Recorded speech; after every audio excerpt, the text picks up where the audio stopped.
convidada especialíssima, a doutora Vilani Kremer, cirurgiã pediatra, é instrutora em PIC, pela PIC Academic, e cirurgiã oncológica, né, do Hospital de Clínicas de Ribeirão Preto, da Universidade de São Paulo.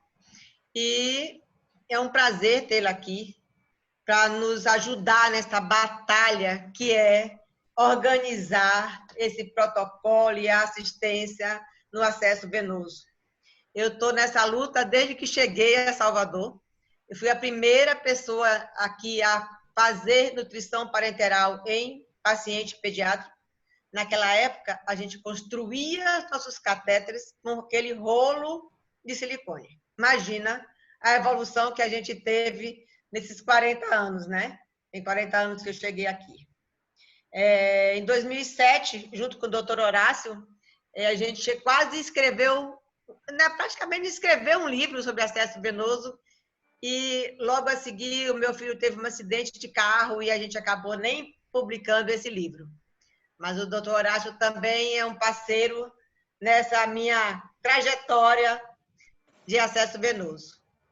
Depois, eu fui a Barranquilha, também fiz por lá um curso de acesso guiado, e depois com você, Vilani, que assim, acabou de introduzir, de me apaixonar, né, pelo acesso venoso. Eu queria agradecer que você nos atendeu esse pedido, tá?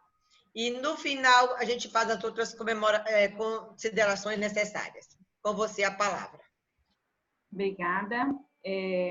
Boa noite a todos. Agradecer a Célia pelo convite, a Socorro, presidente da CIP, sempre está apoiando todas as vezes que a gente vai falar sobre acesso venoso, né, que é tão importante para a pediatria e para a cirurgia pediátrica.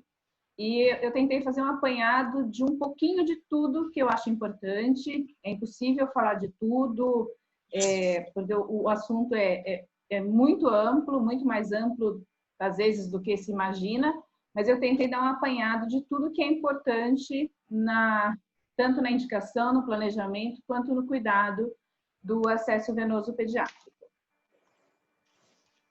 Vamos ver se vai... É uma aula educativa. Então, a gente vai começar a falar sobre o acesso venoso. O que é o acesso venoso, né? O acesso venoso, ele é um meio de prestação de serviço em saúde. Então, ele é uma ferramenta de entrega do cuidado de saúde. Então, ele é um facilitador de uma terapia. Tem muitas terapias que não acontecem sem o acesso venoso. Então, para ver o quanto que ele é importante, é o que eu sempre digo, que o acesso venoso é o procedimento mais importante de uma unidade hospitalar, porque sem o acesso venoso a gente não vai ter cirurgia, a gente não vai ter procedimento, a gente não vai ter transplante, a gente não vai ter quimioterapia. Então, ele é o procedimento mais importante isoladamente numa unidade hospitalar. E ele pode ser um instrumento de facilidade e ele pode ser um instrumento de complicação durante essa terapia. Então, ele é muito importante. E para que ele ocorra de uma maneira eficaz, a gente depende de pessoas que cuidem e que façam, a gente depende de processos para que isso dê certo, e a gente depende de bons produtos também. Os bons produtos são parte importante da terapia intravenosa. Então, como a gente administra o acesso venoso? A gente tem que, primeiramente, definir os nossos pontos de apoio no acesso venoso. O que a gente quer com o nosso acesso venoso, aonde a gente quer chegar e quais são os nossos apoios, né? Qual é o nosso público, qual é o nosso departamento, qual é o nosso paciente, o nosso perfil hospitalar, o que a gente tem para oferecer em termos de acesso venoso. A gente tem que fazer treinamento não só da colocação desse acesso, do planejamento, como principalmente da manutenção desse acesso venoso, que é a parte mais importante de tudo. E a gente tem que pensar que a gente tem que prevenir o esgotamento vascular periférico. A gente não pode deixar que o paciente chegue a um esgotamento vascular periférico. Então, tudo isso faz parte da administração do acesso venoso. Para acesso venoso, como praticamente tudo em medicina, em saúde, a gente tem diversos estudos e o que a gente tem de mais importante na pirâmide de estudos são os guidelines.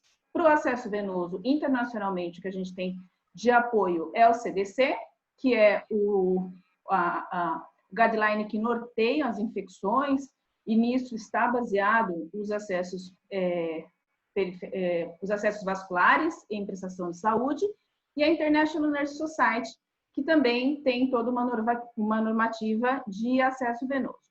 Nacionalmente, a gente tem a Anvisa, que tem um manual de prevenção de infecções e tratamento de infecção, que dentro dele tem a parte de infecção de corrente sanguínea e a parte relacionada ao catéter. O que a gente tem que entender é que o acesso vascular ele depende de um time.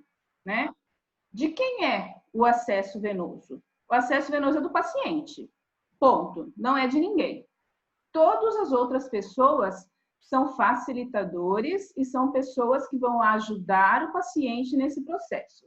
O acesso venoso pertence ao paciente e tem que ser feita da melhor maneira que atenda o paciente e não a equipe. A equipe como um todo está lá para que esse acesso venoso dê certo na terapia deste paciente. Então, todos têm que trabalhar em todos os caminhos para que isso funcione de maneira correta. Desde a indicação, quem indica é responsável, quem executa é responsável, quem cuida é responsável. E quem é o dono é o paciente. Então, ele é o maior beneficiário. Então, tem que ser tudo pensado no que é melhor para ele. Para o acesso venoso, a gente tem que ter, como tudo, uma adoção de protocolos padronizados, baseados em evidência, onde a gente tenha métodos que comprovem uma maior eficiência, principalmente na prevenção de infecção de corrente sanguínea, que é o maior problema no acesso vascular como um todo. Para isso, a gente tem o uso de checklists, que reforçam os protocolos e as metas diárias. Os checklists servem para que todo mundo faça de uma maneira correta e uniforme o processo de acesso vascular. E o que dizem que o uso, quando a gente é possível ter, a gente sabe que não é uma realidade em todos os lugares, mas se a gente tem equipes dedicadas ao cuidado do acesso venoso e da terapia infusional, são treinadas e especializadas na inserção e no cuidado, a gente tem melhor cuidado. E o que a gente tem que pensar é que, além do cuidado do paciente e além do que ele pode ter de benefício e de malefício com o acesso venoso, a gente está falando de financeiro. Quando a gente tem um problema com o acesso venoso, a gente tem um aumento de custo desse paciente dentro do ambiente hospitalar muito grande. Ele chega a custar 200%, 300% a mais por conta de uma infecção de corrente sanguínea. Porque a gente tem que calcular todo o tratamento dele, o tempo que ele ficou no hospital e o não uso daquele leito para um outro paciente. Nós estamos falando de custos administrativos.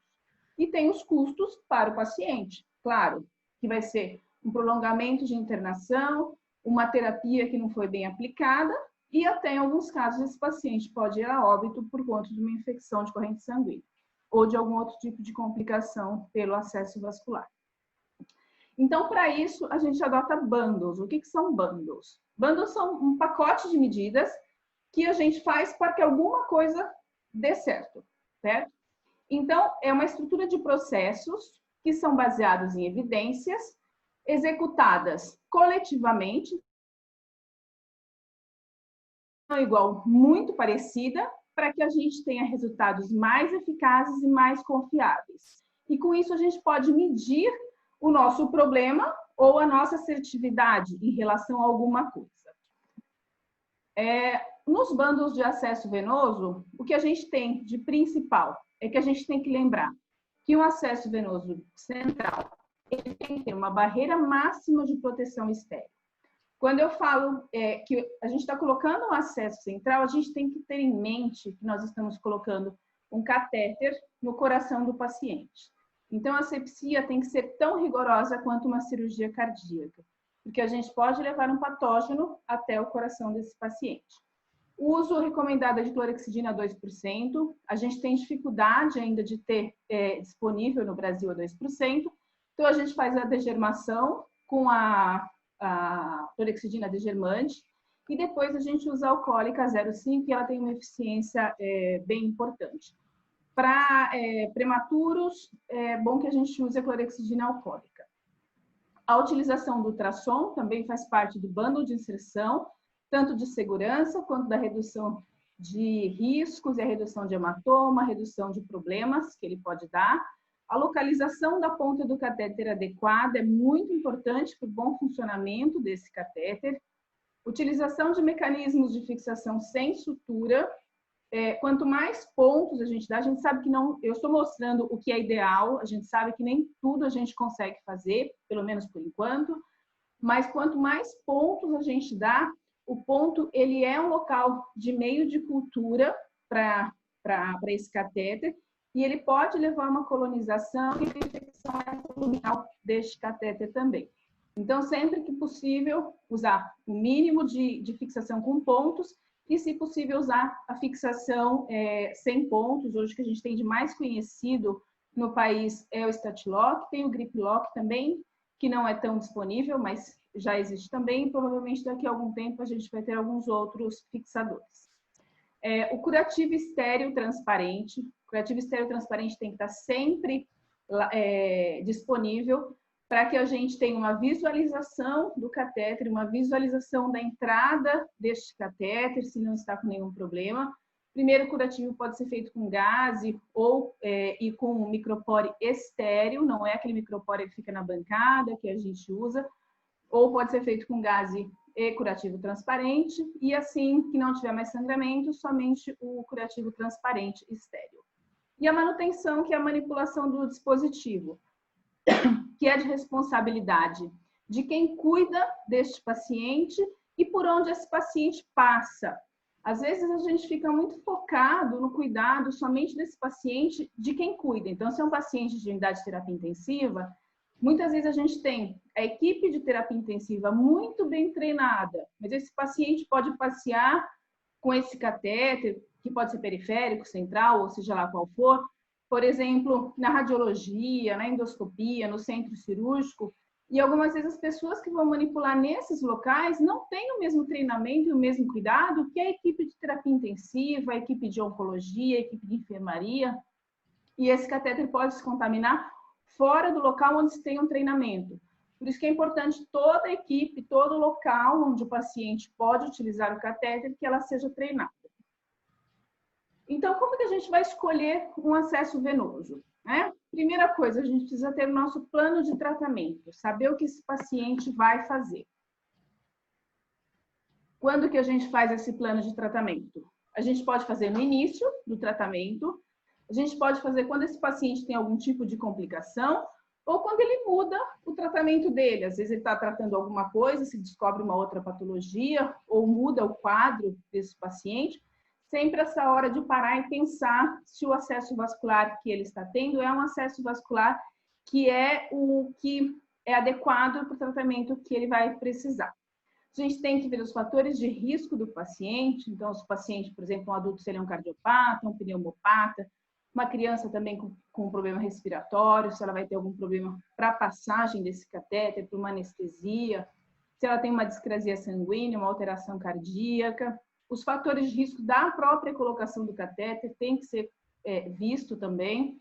As condições vasculares do paciente, então, às vezes o paciente tem uma indicação de um catéter de PICC, mas ele não tem uma rede vascular periférica adequada, então ele acaba indo para um catéter de inserção central, porque ele não tem uma rede vascular, então também a rede vascular dele é importante a gente saber quais são as condições. O tempo de tratamento desse paciente, às vezes ele poderia fazer uma medicação periférica, mas ele vai usar essa medicação por 30 dias, então ela já se torna inadequada para uma via periférica. As características da infusão são importantes, a gente tem que saber se é uma droga irritante, vesicante, se ela pode fazer mal para a via periférica desse paciente. E aí, então, a gente pode fazer a escolha do catéter baseada em tudo isso que a gente viu. Na pediatria, a gente tem o problema de ter a labilidade dos nossos pacientes. A gente vai ter desde paciente de 500, 600 gramas até paciente de 100 quilos, né? Então, a gente tem a neonatologia, a gente tem a prematuridade, os pacientes prematuros extremos, a gente tem as crianças obesas, as crianças com doenças crônicas, os renais, as crianças oncológicas, as crianças com alguma patologia que precisa tomar imunoglobulina, e a gente tem as crianças mal formadas também, que algumas vezes podem dificultar o acesso venoso e podem ser crônica também. O acesso periférico a gente vai usar quando, né? Um acesso que a gente pode usar, claro, quando a gente tem tratamento com menos de 7 dias, as drogas não podem ser irritantes ou vesicantes, porque se elas forem irritantes ou vesicantes, mesmo com menos de 7 dias, elas têm que ser colocadas no acesso centralizado. Drogas com osmolaridade. A gente tem 3 grupos aqui. Para neonatologia, aceita até 450 miliosmóis, pediatria 600 e adulto 900 miliosmóis. O que a gente tem de mais significativo em osmolaridade é a NPT, que a maioria sabe que é uma infusão que deve ser colocada em via central, e a gente tem também as soluções de glicose e de manitol em alta concentração, que também devem ser colocadas em via central por conta da alta osmolaridade. Quando a gente vai falar de acesso periférico, mais um acesso central também, a gente precisa ver onde a gente vai colocar esse acesso, né? A gente tem que saber o local que é melhor, que vai dar menos complicações e que esse acesso pode permanecer por mais tempo.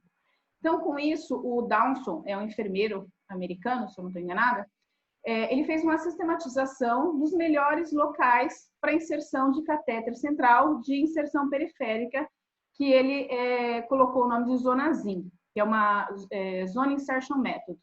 Então, o que ele coloca é que a zona média-alta do braço, você divide o braço em 3, a zona média-alta é a melhor localização para o catéter ter a entrada e a saída.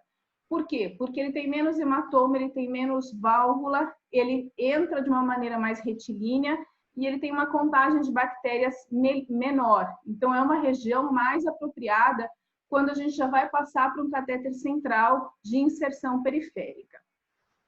O que a gente tem que saber também é a ocupação do vaso, que catéter que a gente pode usar para cada tipo de vaso. Então, aqui tem uma relação mais ou menos dos tamanhos dos catéteres e dos vasos que a gente tem que saber. A ocupação que a gente pode usar é em torno de 33%. Em crianças se aceita até 45% de ocupação de vaso, mas se a gente puder respeitar os 33% é melhor. Então, o que a gente tem aqui, por exemplo, um catéter 24 é correspondente a um catéter de 2 Frenches, a gente deve usar até para um vaso de 2 milímetros. Um catéter 20, ele corresponde a 3 Frenches, um vaso de 3 milímetros. E a maneira única que a gente tem como saber o tamanho desses vasos é por ultrassonografia. Então, a gente tem que medir por ultrassonografia, não tem como a gente saber de outra maneira. Quando que a gente vai usar um acesso central, né? Quais são as indicações do acesso central? Porque as indicações que são conhecidas, que ninguém tem dúvidas, que são o uso das drogas vasoativas, a nutrição parenteral, as terapias prolongadas, por exemplo, quimioterapia de longa duração, as reposições de grandes volumes. A gente pega um paciente com trauma, um paciente grande queimado, que precisa de grande volume, também tem indicação de acesso central. A dificuldade do acesso periférico é uma indicação, que às vezes a gente fica um pouco chateado, mas é uma indicação de acesso central. E uma coisa que muitas vezes algumas pessoas esquecem é que quando a gente tem drogas de extremo pH, que são drogas com pH abaixo de 5 e acima de 9, e as infusões de alta osmolaridade, as de alta osmolaridade até se esquece menos, mas os extremos de pH, muitas pessoas não se atentam a isso, que são indicação de acesso central também. O que acontece? Quando a gente tem um pH mais extremo, a gente vai ter um processo inflamatório. Então, se a gente faz uma infusão de alta osmolaridade, o que acontece? A gente infunde a droga de alta osmolaridade, ela puxa o líquido de dentro da célula, essa célula vai sofrer uma desidratação, com isso ela vai sofrer um processo inflamatório. o processo inflamatório vai liberar mediadores inflamatórios. Esses mediadores inflamatórios vão solicitar a agregação de plaquetas para o local. As plaquetas vão aglomerar e isso pode levar, além de um processo inflamatório, que pode ser só uma flebite, e pode chegar até mesmo uma trombose desse vaso. Por isso que as medicações, as infusões de alta-osmolaridade, não devem ser passadas em via periférica. O potencial hidrogeniônico, o que a gente está querendo dizer? A gente está medindo a quantidade de hidrogênio que tem em uma solução, qualquer solução. Então, a gente tem o pH que a gente considera neutro, que é em torno de 7, que é o pH neutro. O sangue, ele é em torno de 7,3, 7,4. Então, tudo que for muito para baixo, então abaixo de 5, e muito para cima, acima de 9, a gente considera que são extremos pH. Então, para cima, o básico, pH 10, 11, 12, e para baixo são os pHs ácidos. Então, o que a gente tem? Quando a gente tem um pH muito longe do pH sanguíneo, isso vai dar uma reação inflamatória na parede vascular. Aqui tem algumas medicações que são usadas e que tem os pHs conhecidos. Isso aqui foi publicado num jornal inglês, mas é do grupo da USP de São Paulo, onde ele mostra os pHs. O que a gente tem que ver aqui, né, que acho que é mais importante para a pediatria? A vancomicina e a gentamicina, que são drogas com pH mais extremos. Aqui numa outra tabela, ela mostra o que a gente tem de medicação, do pH, e o que a gente teria de correspondente das coisas que a gente ingere ou conhece.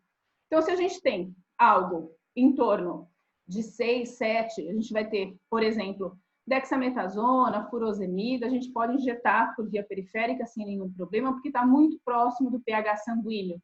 É como se tivesse um leite, uma água potável, é o que eu falo. O que a gente toma não tem muito problema, o que a gente não toma é que teria o maior problema. O que a gente tem que se atentar mais são para os extremos. Por exemplo, no extremo básico, a gente tem as drogas como a ciclovir e ganciclovir, que além de ser extremamente básicas, são drogas que levam um tempo de terapia muito prolongado, normalmente são drogas que se fazem uso 3 semanas a 6 semanas, então elas teriam indicação precisa de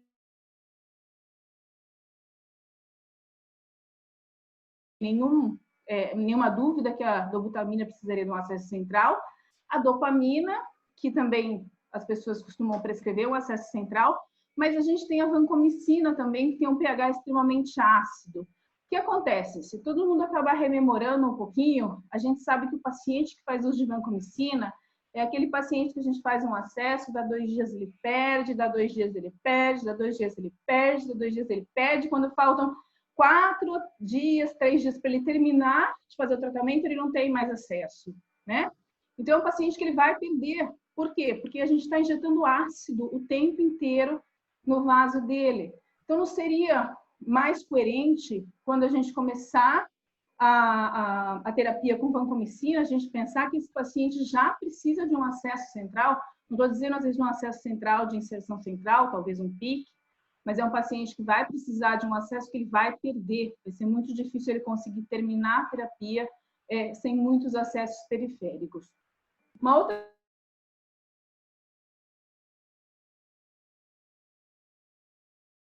gentamicina tem um pH em torno de 3, 4.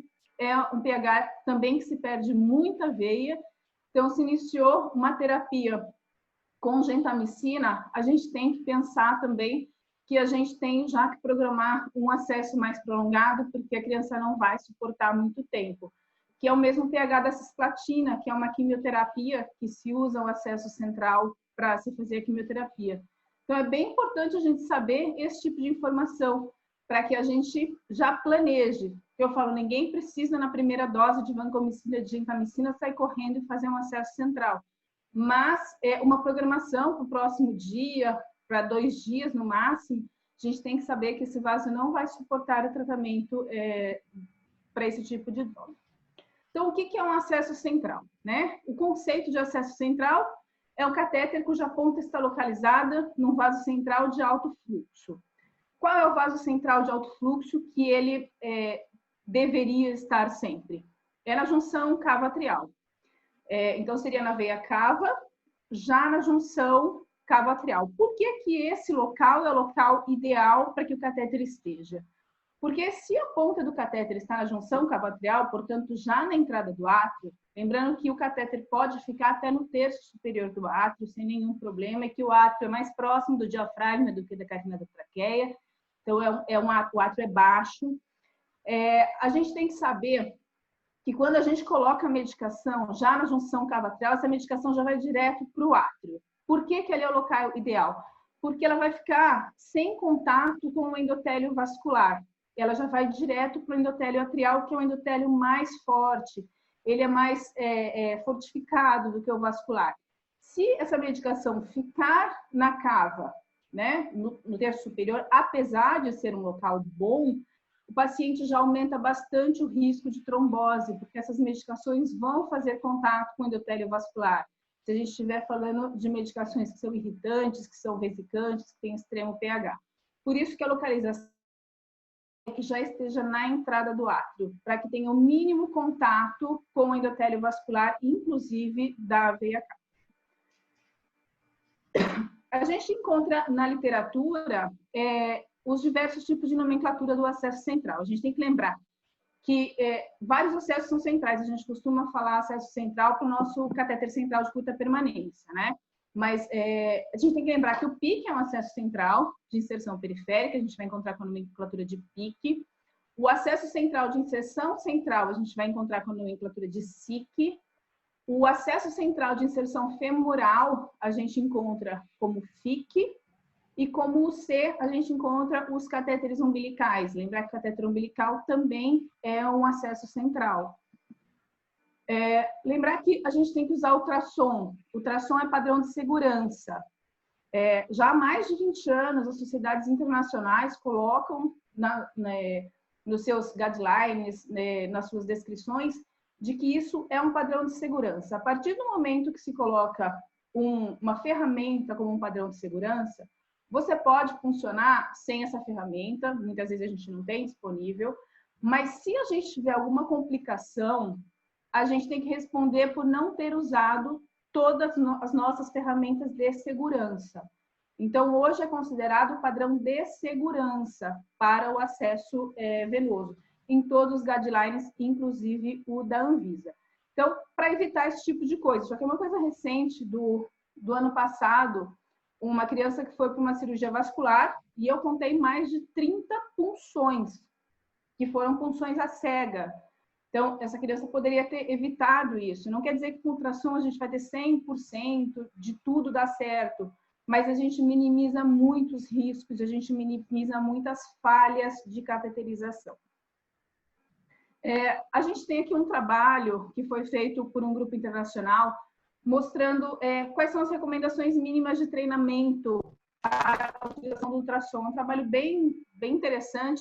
Então, eles mostram o que você precisa fazer, qual tipo de treinamento que você tem que ter para se fazer a punção com acesso. E o que a gente tem de mais importante aqui é que eles mostram em diversos trabalhos que quando você usa ultrassom, você aumenta demais a segurança, que eu coloquei os de criança, né? Que você aumenta o índice de assertividade na sua primeira punção e que é ideal para criança e neonatos. E, inclusive, eles colocam que o ultrassom deveria ser a rotina mínima que você deveria ter para fazer um acesso em criança e em neonatologia. Em neonatologia, a gente acaba tendo um grupo que a gente chama de grupo especial, né? Porque a gente tem as crianças com menos de uma semana, onde a gente pode utilizar o catéter umbilical, não há nenhum problema de se usar o catéter umbilical pode ser usado, ele deve ser usado como o primeiro catéter quando a criança chega na UTI, mas ele deve ser pensado de que ele é um catéter de troca muito rápida. Então, ele é usado quando a criança chega na UTI neonatal e ele já tem que ser programado um próximo catéter para essa criança. O catéter que a gente mais programa para a criança na UTI neonatal é o PIC. Então, a criança chegou ela faz um catéter umbilical, desde que ela não esteja, claro, com peritonite, com onfalite, com NEC. E fazendo esse catéter, ele já tem que ter uma programação para os próximos 2 dias, 3 dias, que ele vai ter que fazer um outro catéter. Então, já tem que ter uma preservação de membro, uma sinalização de que, ó, braço tal, perna tal, não pode ser usada, está reservada para o PIC. Então, essa criança já tem que ter uma programação do seu próximo catéter. Se essa criança chegar com mais de 7 dias, talvez esse catéter não seja mais viável. Então, a gente vai ter que decidir se essa criança vai fazer um catéter de PIC ou um catéter central. Pode-se fazer um catéter periférico? Pode.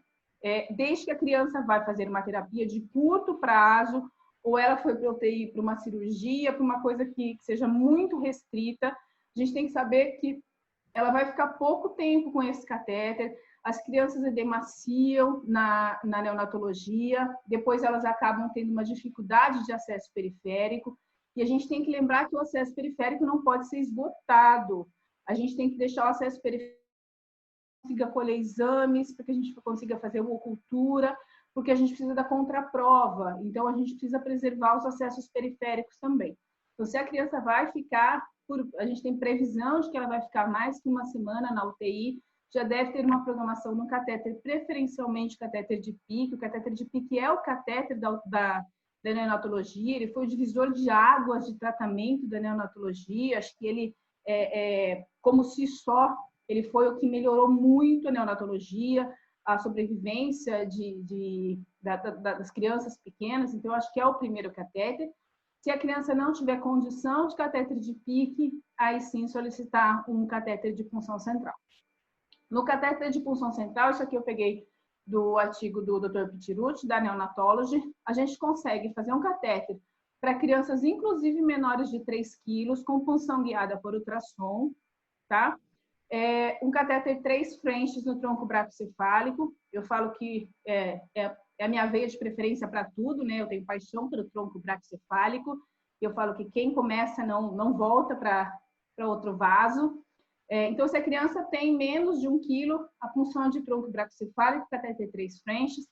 Se ela já é um pouco maior, a gente pode puncionar a jugular dela ou a subclávia com o catéter 3. E uma criança já próximo dos 3 quilos suporta no tronco bracocefálico um catéter 4 frentes, não na jugular, tá? A dissecção venosa a gente deve deixar somente para os casos de discrasia sanguínea grave, para os casos onde a gente tem falha de catéter central ou a gente tem falha de PIC. Então, ele deve ser um procedimento de exceção, tá? Hoje a flebotomia é um procedimento de exceção. A gente deve sempre tentar a punção, só em pacientes muito graves, onde a gente não consiga o acesso central, ou crianças prematuros muito extremos, que às vezes a gente não tem o catéter adequado ou não tem a ultrassonografia no serviço. O catéter umbilical, ele é viável para canulação até 7 dias de vida, sem dificuldade. Tem como a gente fazer depois por dissecção, mas já é um pouco mais complicado, com risco maior de infecção, mas até 7 dias é bastante tranquilo de se fazer. Ele é indicado para as crianças gravemente enfermas, lembrar que é uma indicação que é um catéter de emergência, é um catéter de ressuscitação, é um catéter que vai fazer a criança melhorar nos seus primeiros dias de gravidade, é um catéter de transição e depois a gente vai ter que mudar esse catéter. Ele é contraindicado nos quadros de infecção, de qualquer tipo de infecção abdominal, e a gente deve limitar o uso entre 7, 14 dias, mas a gente deve tentar menos que 7 dias, em torno de 3 a 5 dias, tentar a transição para o catéter de PIC, e nos arteriais, no máximo, 5 dias. Quando a gente está falando de um catéter venoso em outra população, sem ser a neonatologia, a gente tem que fazer, a principal pergunta é quanto tempo vai durar essa terapia. Nossa maior pergunta é se ela vai durar mais ou menos de 1 mês. Por quê? Porque o nosso 1 mês é o nosso cut-down para o catéter central de curta permanência. Então, se ele não for durar mais que 1 mês, a nossa pergunta é se vai durar menos de 1 semana. Se ele vai ter menos de 1 semana, a gente tem que perguntar se essa medicação que vai ser colocada ela é compatível com veia periférica. Se ela for compatível, pode ser feito o acesso periférico. Mas mesmo se ele for fazer 2, 3, 4 dias de medicação e for fazer uma medicação que não é compatível com veia periférica, for uma medicação irritante, vesicante, ele já teria indicação no catéter de PICC, independente do tempo, ou um catéter central também, se não for possível o catéter de PICC. Se o paciente vai ficar mais de uma semana até 30 dias, a gente pode escolher um catéter central ou um catéter de PICC. Aí vai depender da instituição que a gente trabalha, do protocolo, se tem pessoas habilitadas para fazer o catéter de PICC, porque às vezes a gente tem uma dificuldade que nem todo plantão a gente vai ter enfermeiros habilitados, às vezes nem todo hospital tem, né? Normalmente quem tem UTI e a UTI neonatal costuma ter excelentes enfermeiros que passam, os enfermeiros de neonatologia passam catéter de PICC muito bem. Tem alguns médicos que passam catéter de PICC também, não são muitos, mas tem catéter de PICC, pode escolher entre esses catéteres. Se for a terapia acima de um mês, a gente tem que perguntar se isso vai durar até 1 ano. Então, se for durar até 1 ano, a gente pode escolher o catéter de PICC, o catéter de Portocati ou ser implantado. Aí vai depender de outros fatores. Por exemplo, a escolha do paciente pode ser um fator, o tempo de intervalo dessas terapias. Por exemplo, se o paciente for fazer todos os dias uma medicação, ele vai fazer medicação todos os dias, é melhor que ele tenha um catéter de PICC ou um catéter semi-implantado. Agora, se ele vai fazer uma quimioterapia, que vai ser uma medicação a cada 3 semanas, é melhor que ele faça um catéter de Portocati. Por quê? Porque ele não vai precisar vir ao hospital para fazer manutenção desse catéter de PICC ou semi-implantado. Se for durar mais de 1 ano, é melhor que se escolha um catéter pelo tempo de durabilidade dos catéteres.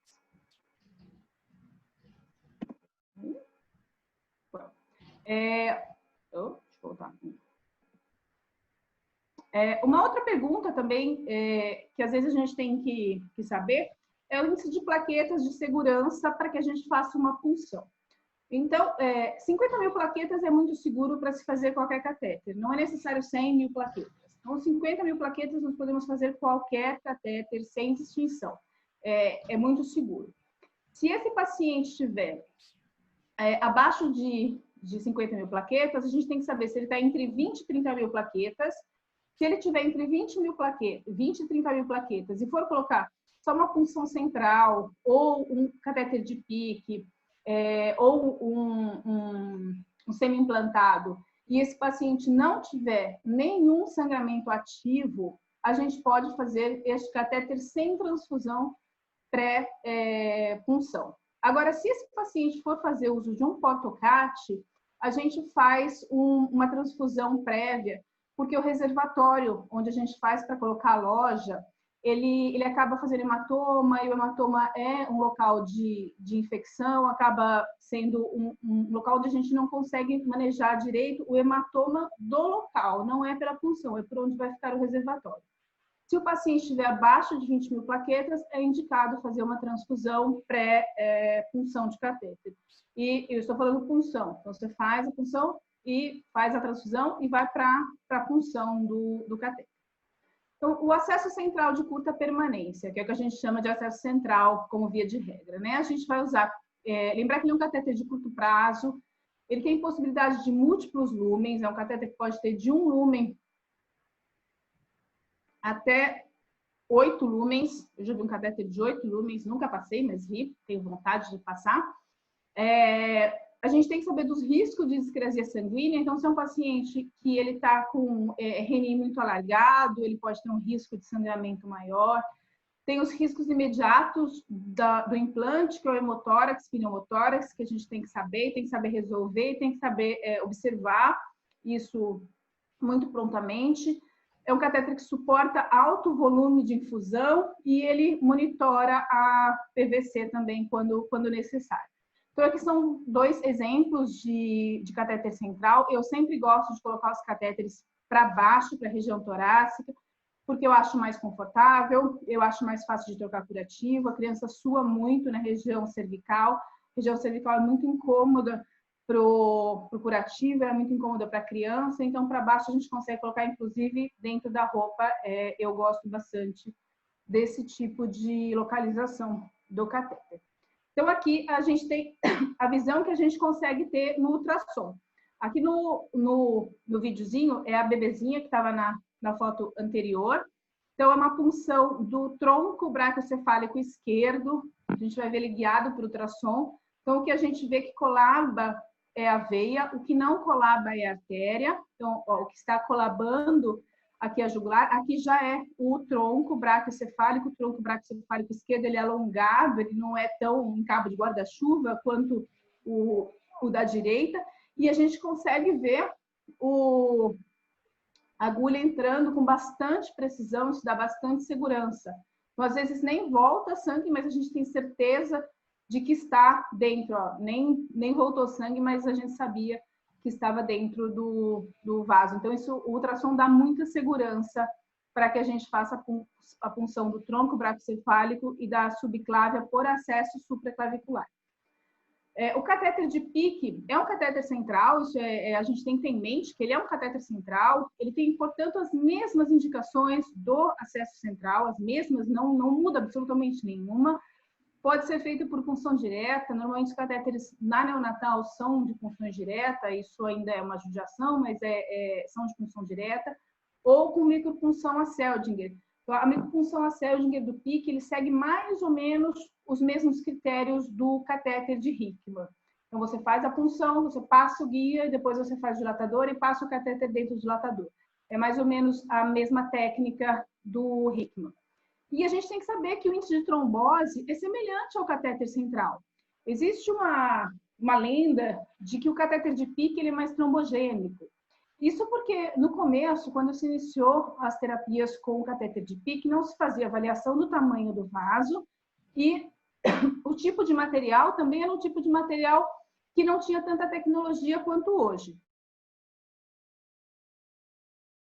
Que ele, aparentemente, é um catéter mais duro, mas quando ele entra em contato com o aquecimento, com o sangue, ele se torna um catéter maleável. Então, ele não fica duro daquela maneira que a gente perfora dentro da corrente sanguínea. Então, o índice de trombose, respeitando a ocupação vascular, em torno de 33%, 40%, é os mesmos do catéter central, ele não é diferente. Então, aqui a gente tem um catéter de Pick de alto fluxo. Quando a gente tem os catéteres de alto fluxo, normalmente eles têm essa cor que é roxa, lilás, roxa. A gente pode usar as colas, né, para fechar o orifício de saída. Nesse caso, eu fiz uma tunelização, mas ele pode ser por punção direta também. E esse outro catéter que está aqui do lado é o único catéter que tem no mercado, ele está há pouco tempo, um ano e meio no máximo, se é que já tem tudo isso. Não, já tem um ano e meio. Que é o único catéter que tem de Pick neonatal com punção a Seldinger. Então, hoje no Brasil tem um catéter no mercado que tem o kit de micropunção. Então, você pode fazer com ultrassom, passar um guia e passar o catéter no meio do pillowway.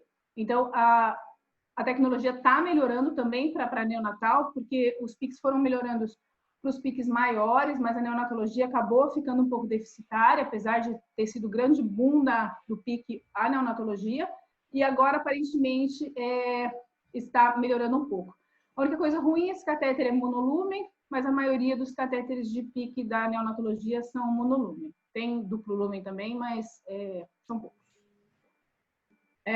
A gente tem, quando a gente vai fazer um catéter, tanto periférico quanto central, catéter central de punção periférica ou central, a gente tem os protocolos de screening ultrassonográfico. Tá? Para acesso central se chama RACEVA e para acesso periférico se chama RAPEVA. Então, o que é isso? A gente vai fazer um screening de como está a nossa rede vascular, de onde a gente vai passar o catéter. Então, por exemplo, no central, a gente começa com a jugular e a carótida, a gente desce junto da clavícula, a gente olha a jugular externa, a gente olha o tronco braquiocefálico, a subclávia na porção supraclavicular e a gente olha também a veia axilar na entrada do suco, no sulco deltopeitoral. E a gente pode avaliar, inclusive, a pleura com o ultrassom linear. No RAPEVA, a gente faz a avaliação dos vasos periféricos. Então, a gente avalia os vasos desde da região da flexura cubital, vai avaliar a basílica, vai avaliar a cefálica, os vasos braquiais, os vasos axilares, até o sulco deltopeitoral e terminando na subclávia supra. Então, a gente avalia todo o local onde o catéter não só vai ser funcionado, como o caminho e a trajetória com que ele vai passar. Essa avaliação é feita antes da inserção do catéter, antes da gente se paramentar, antes da gente preparar tudo. Por quê? Porque a gente já consegue saber se onde a gente vai escolher para passar esse catéter é um local que está com vasos adequados. Algumas vezes a gente escolhe que vai ser o braço direito e a gente vai olhar os vasos do braço direito não estão bons. Se a gente olhar do braço esquerdo, às vezes está bem melhor e a gente já escolhe isso antes da gente se paramentar. Essa aqui é uma avaliação para neonatologia, onde eles mostram que é possível fazer toda essa avaliação, que primeiro foi descrita para adultos, ela pode ser feita inclusive em neonatologia. Então, você pode fazer toda a avaliação, a medida dos vasos, ver se o caminho onde esse catéter vai passar é um caminho adequado. Então, você pode olhar todo esse caminho, inclusive em neonatologia. Então, você pode fazer o protocolo, o RACEVA, em neonatologia. Sempre que possível, ter alguns transdutores menorzinhos, esses transdutores chamam rock stick, ele parece um cabinho, como chama, aqueles taco de hóquei mesmo. Então, que ele é bem mais fácil da gente usar em crianças pequenas. Quando não tem, dá para a gente usar o transdutor linear, ele não fica tão bom, por conta de espaço, a gente acaba disputando espaço com o transdutor, mas é possível, mas se possível, usar esse rock stick. E a gente pode fazer também a avaliação dos vasos periféricos, o protocolo RAPEVA, também em neonatologia.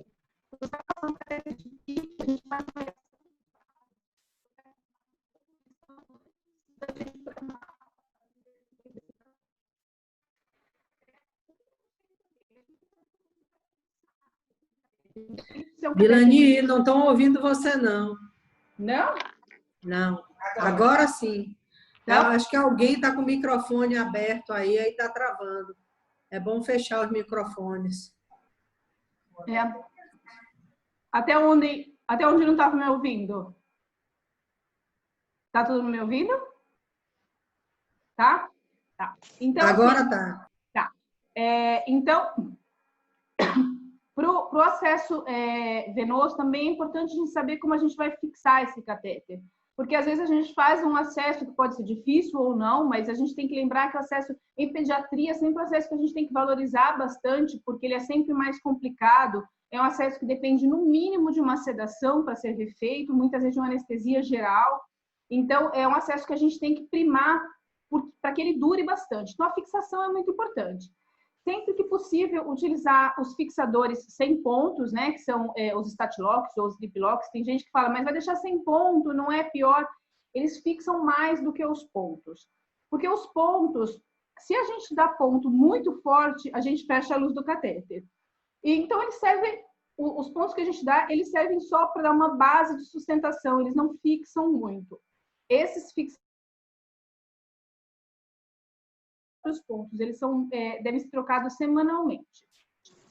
Se a gente precisa dar ponto, a gente sabe que isso não é o mundo ideal, porque a gente não tem statlock em todos os locais, então a gente acaba tendo que fazer os pontos mesmo. A gente deve evitar os pontos no sítio de saída do catéter, porque, como eu comentei, os pontos são meios de cultura. Então, sempre que você dá aquele ponto, né, aquele ponto bailarina que a gente gosta de dar, a gente tem que lembrar que aquela bailarina vai ficar suja até aquele catéter sair, porque a gente não vai conseguir limpar. E aquilo ali pode ser um meio de cultura de transmissão de infecção extraluminal. Então, ela vai entrar infecção para a pele, que pode entrar para a corrente sanguínea. Então, aquilo pode levar a uma infecção. Então, a gente deve evitar, principalmente, a tal da bailarina. E se estiver disponível, a gente sabe que é caro ainda, mas daqui a um tempo, daqui a uns anos, isso vai ficar barato. Usar as colas, que são o Dermabond, o Stoacril, o Gruban, que são os que tem no mercado hoje. Hoje ainda é um pouco caro para a gente, mas eles ajudam não só a fixar o catéter, como eles fecham o sítio de saída do catéter. Então, ele vai evitar a infecção nos primeiros 10 dias, que é o período onde a gente vai ter a infecção extraluminal. E o que a gente tem que saber, né? Qual é o ciclo da vida do catéter, tá? A gente colocou o catéter, a gente escolheu, a gente planejou, a gente pegou um catéter bem legal, usamos melhor catéter que a gente tem. E o que a gente tem que pensar agora? Quanto tempo ele vai durar, né? Então, o ciclo de vida do catéter, ele começa quando a gente avalia, quando a gente vai pedir, quem vai pedir esse catéter, tem que saber qual é o melhor catéter, tem que avaliar o que esse paciente está fazendo de medicação. Então, quem pede é responsável também por esse catéter. A gente tem um período de avaliação pré-inserção, onde a gente vai avaliar a comorbidade desse paciente, avaliar quais são as condições da gente passar esse catéter. A inserção, que é o momento mágico, quando a gente consegue passar o catéter e finalmente entrega a ferramenta para esse paciente. E depois vem a parte principal, que são os cuidados, né? Que é a parte que vai fazer esse catéter sobreviver. E, no final, tem a emoção. Pode ser uma emoção.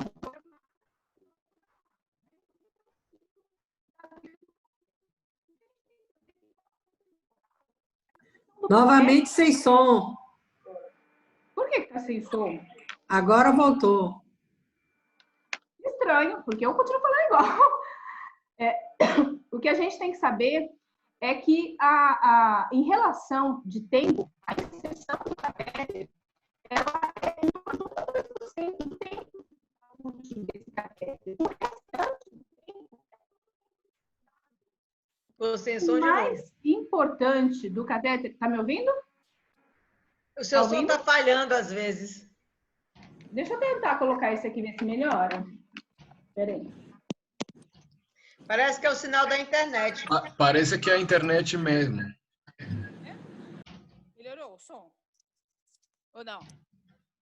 Melhorou? Agora sumiu sua imagem. Voltou a imagem. A imagem está lá. Aqui?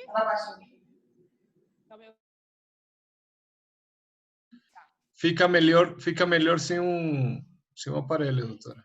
Isso. Sem o fone? Melhor sem o fone. Tá, então sem o fone. Vamos lá.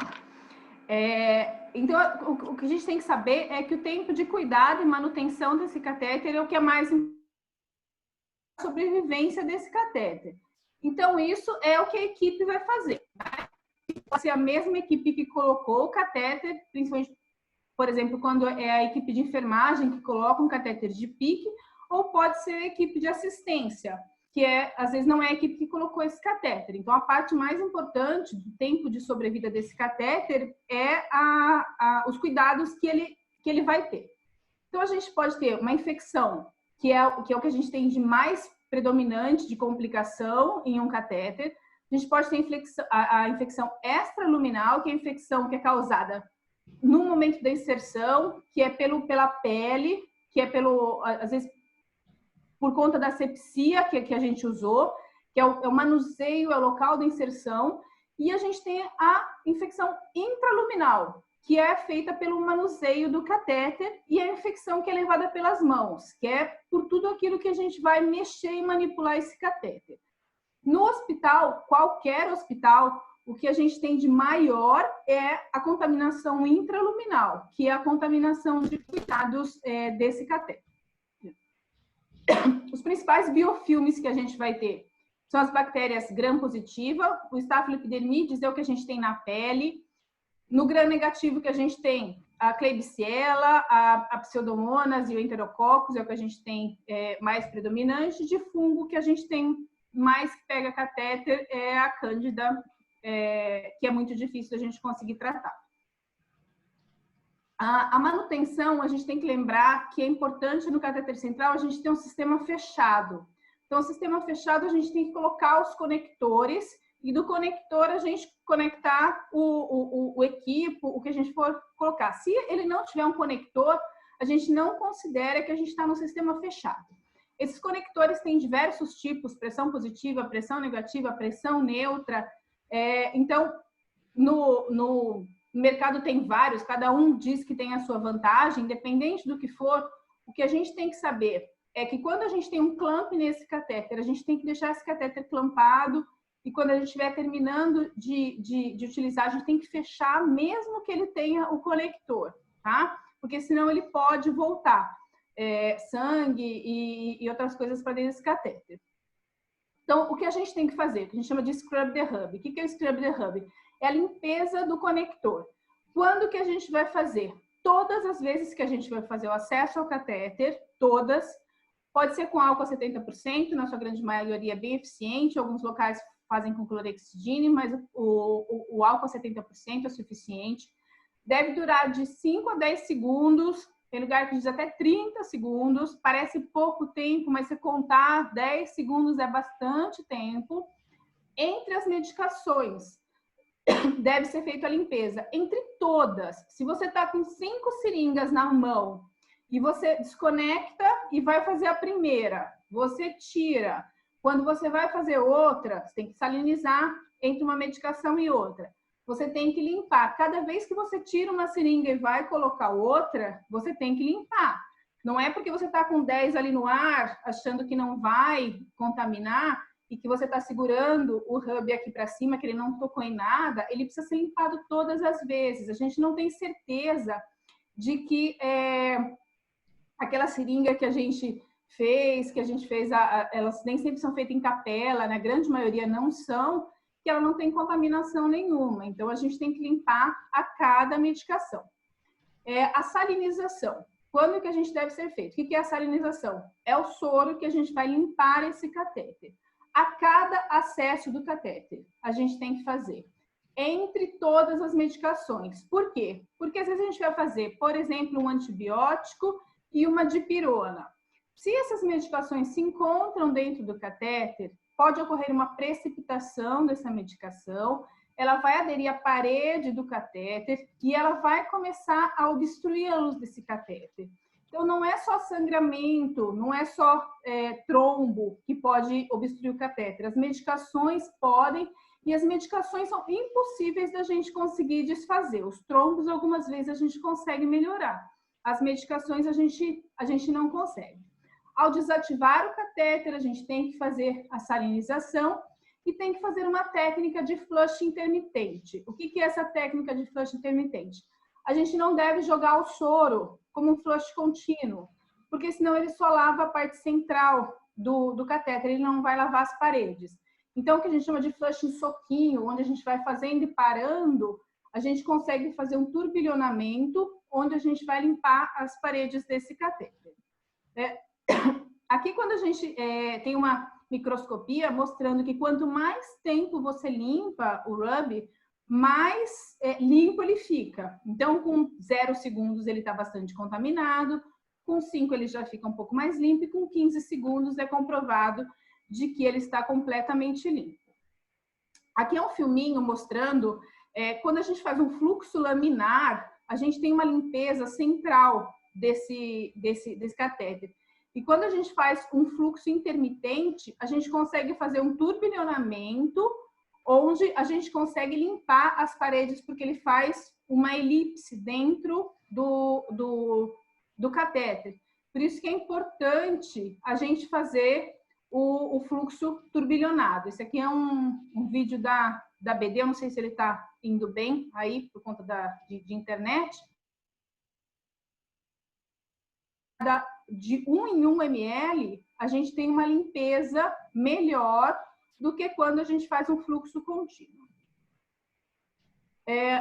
A utilização de seringa, outra coisa que a gente tem que saber, que a gente não pode usar qualquer seringa para acessar o catéter.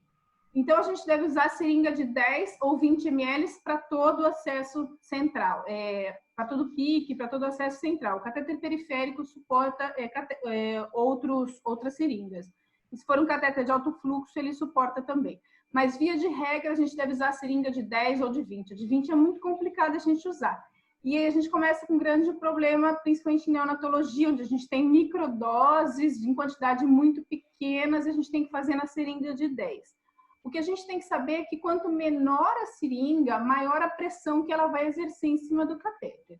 Então, se a gente usar uma seringa de 3 ou uma seringa de 5, a gente vai estar exercendo uma pressão muito grande e a gente tem um risco de ruptura desse catéter e, inclusive, de embolia desse catéter. Então, é um risco muito alto que a gente está colocando se a gente usar seringas menores. Existem as seringas de salinização pré-preenchidas. Essas seringas têm uma outra tecnologia em que elas podem ser de tamanhos menores. Tá? Então, a gente tem um risco muito maior se a gente usar as seringas menores. Nas flebites, o que a gente tem que saber? A gente pode ter uma flebite química, a flebite mecânica e a bacteriana. A flebite química, a gente tem quando a gente vai usar coisas que não se devem no vaso. A gente vai causar um processo inflamatório. Então, são osmolaridades altas, são extremos de pH, são drogas irritantes ou vesicantes, né? Então, para evitar esse tipo de coisa com esse tipo de infusão, a gente deve usar o catéter de PICC ou de SIC, que é o central de inserção central. Na flebite mecânica, ela é causada por irritação do vaso por movimentos do catéter. Por isso que é importante a gente deixar o catéter muito fixo, inclusive o periférico. Ele não pode ficar balançando, ele não pode ficar dançando dentro do vaso. Por quê? Porque ele vai causar um trauma e ele vai causar flebite. Pode ser um trauma também por inserção, às vezes quando fica tentando pôr e colocar o abocate ou o catéter, ou até mesmo o tipo de material. Se é um material de qualidade ruim, ele também pode causar uma flebite mecânica. Para isso, a gente tem que estabilizar esse catéter, fazer com que ele movimente o mínimo possível. Os catéteres periféricos, a estabilização, a gente consegue com a película transparente bem aderida, que não vai deixar ele se movimentar e também evitar os catéteres na área de flexão. Então, dobra de cotovelo, axila, dobra de braço, de pé, que são áreas de atrito também, que vão dar flebites mecânicas. E as bacterianas normalmente ocorrem quando a gente tem quebra da barreira de proteção, principalmente nas situações de emergência. Para isso, a gente deve, quando a gente percebe que a gente tem uma flebite bacteriana, a gente deve mover o catéter para outro local. O que a gente tem que respeitar também, independente se o catéter é periférico, central, mas principalmente nos catéteres centrais, é a tríade de Virchow, né? Que a gente tem que respeitar. Reduzir a lesão endotelial. Como que a gente vai reduzir a lesão endotelial? A gente, utilizando ultrassom, por exemplo, nos acessos centrais, onde a gente vai reduzir o número de punção. Então, se a gente tem uma punção ao invés de 2, 3 ou 4, a gente vai já reduzir a lesão endotelial. Se a gente utiliza o ultrassom no PICC, a gente pode ou reduzir ou abolir o uso do garrote. O garrote também causa lesão endotelial. A gente pode reduzir a estase venosa utilizando um catéter que não vai obstruir a luz do vaso, então respeitando a ocupação de 33%. E uma coisa que a gente não consegue mexer é na hipercoagulabilidade, porque isso é inerente ao paciente. Então, é um estado oncológico que ele tem, é um trauma, uma gestação, o COVID. Então, são coisas que são inerentes ao paciente. Isso a gente não consegue mexer, só nos outros dois extremos. A ocupação vascular, a gente deve respeitar a ocupação de 33%. Para a gente saber isso, é importante a gente saber quanto que é um French. Um French é 0,33 milímetros. Então, para um vaso de 1 milímetro, a gente pode usar um catéter de um French. Um vaso de 5 milímetros, a gente pode usar um catéter de 5 Frenches. Essa fica uma continha fácil da gente fazer. E o que a gente tem que saber também é que French é a medida externa de qualquer catéter, seja ele feito de qualquer material. Então, um catéter de 5 French, que seja de silicone, ele tem a mesma medida externa de um catéter de 5 French de poliuretano. Eles vão ter uma medida interna diferente, mas externamente eles são iguais. Então, a medida French é sempre externa. E a relação que a gente tem que fazer com o vaso é a relação interna do vaso. Então, a parede interna do vaso com a externa do catéter. Uma outra coisa que a gente tem que saber são os tipos de trombose, de oclusão que a gente pode ter no catéter. A gente pode ter uma trombose intraluminal, que é quando a gente tem um problema dentro do catéter, onde a gente tem um refluxo sanguíneo para o catéter, que pode ocorrer por uma tosse do paciente que está com vômito, paciente que está em ventilação mecânica de alta frequência, paciente que não faz o flush adequado, ou paciente que faz a lavagem, mas vai com a seringa até o final do êmbolo. Aí, quando vai desconectar, o êmbolo já puxa sangue para dentro do catéter. Então, a gente não pode fazer essa lavagem até o final do êmbolo da seringa, por exemplo.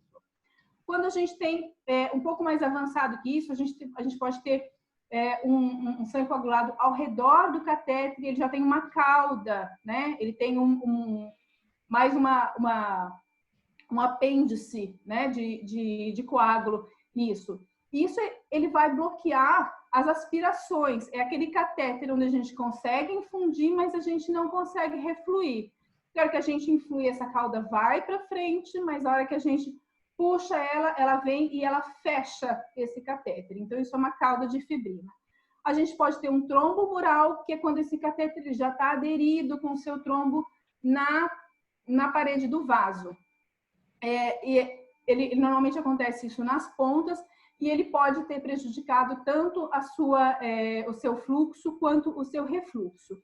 E tem também quando ele tem a obstrução total desse catéter por conta de coágulo.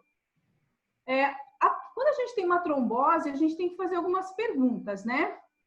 As perguntas, primeiro, é o que fazer. Se a gente tem uma trombose, a gente faz o diagnóstico da trombose, a gente tem que saber que a retirada desse catéter, ou a manutenção dele, a gente tirar ou a gente deixar esse catéter lá, não vai influenciar nesse curso dessa trombose. Ela já está instalada, isso não vai mudar. O tratamento antitrombolítico ele tem que ser iniciado, independente do que a gente vai fazer com esse catéter. E esse catéter ele deve ser removido se o trombo está infectado, se o catéter está mal posicionado ou não funcionante, e se a oclusão é irreversível do lumen desse catéter. Então, se a gente tiver um catéter que está funcionando, que está bem posicionado e que não está infectado, onde a gente consegue coletar exame, a gente sabe que esse catéter não está infectado, esse paciente não está fazendo febre, apesar da trombose, a gente deve manter esse catéter, porque a retirada dele não vai mudar o curso da trombose já instalada. A gente vai precisar iniciar o antitrombolítico sem ou apesar desse catéter permanecer lá ou não, e a gente vai precisar de um catéter para manter a terapia desse paciente. Então, o que a gente tem que saber é que a remoção desse catéter não tem nenhum efeito sobre os sintomas. Então, se o paciente está sintomático ou não, o fato de você remover não vai mudar isso. Ele não tem efeito sobre o crescimento do trombo, ele vai crescer ou não independente desse catéter. A retirada não vai prevenir o tromboembolismo pulmonar. Inclusive, a retirada pode causar o tromboembolismo pulmonar. Porque a gente tem que saber, se o catéter estiver infectado, não funcionante, ou estiver numa posição não adequada, a gente só pode retirar esse catéter após 48 a 72 horas do início da terapia antitrombolítica. Porque o risco de tromboembolismo e aí, então, o risco alto de óbito desse paciente é muito grande. Então, a gente não pode tirar afobadamente porque descobrimos que esse paciente tem uma trombose. E a gente tem que saber que tirar, a gente vai sacrificar o acesso venoso. Então, se ele estiver funcionando, não tem por que a gente sacrificar esse acesso venoso. Lembrar sempre que o acesso venoso, a gente tem que seguir o protocolo institucional. Independente de como ele seja. A gente pode mudar, a gente pode inquirir se ele está certo, a gente pode propor melhorias, mas a gente tem que seguir, porque ele é multifatorial, ele é multiprofissional, ele depende de uma equipe muito grande, ele depende de coordenação de terapia de infecção hospitalar, ele depende da enfermagem, ele depende da equipe médica. Então, o acesso venoso é o procedimento que a gente tem que seguir um protocolo institucional. Se ele não tem, ele tem que ser feito, ele tem que ser instalado, porque sendo uma coisa tão importante, não pode cada um fazer o que, ainda que seja certo, fazer da sua maneira, porque o hospital precisa de dados de melhoria. Então, é muito importante que se siga o protocolo institucional. E se mude sempre que vier alguma coisa nova ou que se veja que tem alguma coisa errada. Então, ele tem que ser mudado. Ele não é uma lei. Ele deve existir, mas ele pode ser mudado sempre, né? Então, e agora eu estou aberta a perguntas. Obrigada, Vilani. Como sempre, sua aula é espetacular. Eu queria só fazer algumas considerações que eu chamo de atenção ao nosso serviço em si, né? Todos os dias eu falo para as nossas neonatologistas a maioria das coisas que você falou. Mas eu queria te fazer algumas perguntas. Uma você já me respondeu, que é sobre a gentamicina, né? Essa é uma coisa que eu me bato todos os dias.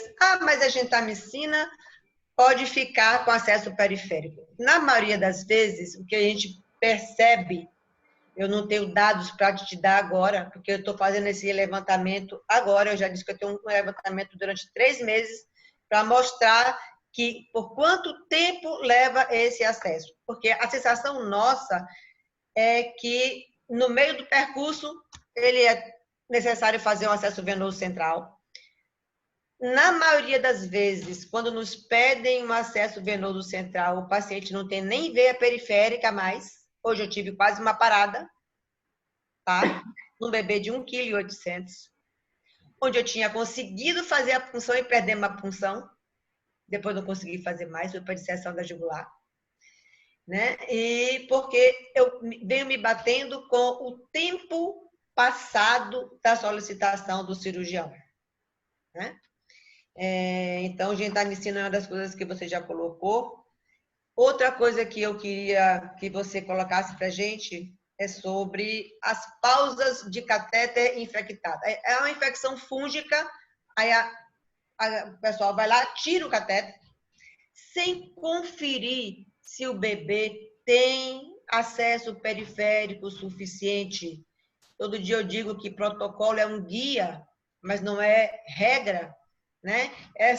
A enfermagem e o médico é responsável pelo acesso da criança, porque a terapia dele depende do acesso. Se eu não estou aqui para tratar, eu tenho que garantir que o meu paciente vai receber o meu tratamento. Para isso, eu preciso saber que acesso ele tem todos os dias. Qual é a condição do acesso dele todos os dias.